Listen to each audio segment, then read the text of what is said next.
sampingan pekat dia celawak ini.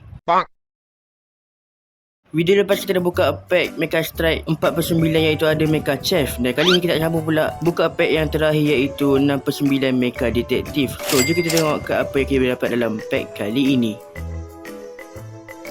Kita ada HP marker and then kita ada air hasut. Oh, air hasut Next kita ada Bagogo. Okay, nice.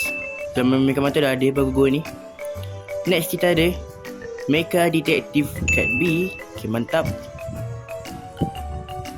And then kita ada Amazing. Okay, nice. Amazing. Okay, next kita ada Fulus the First kat sokongan. Oh, macam Sofia the First pula dah. Okay, dan cat holo kita ada cat King Boxel Dragon cat A. Huish, tengok motif game dia mantap doh. Kalau korang suka video ni jangan lupa like dan subscribe. Yang penting ingat kat, ingat skin terbaik.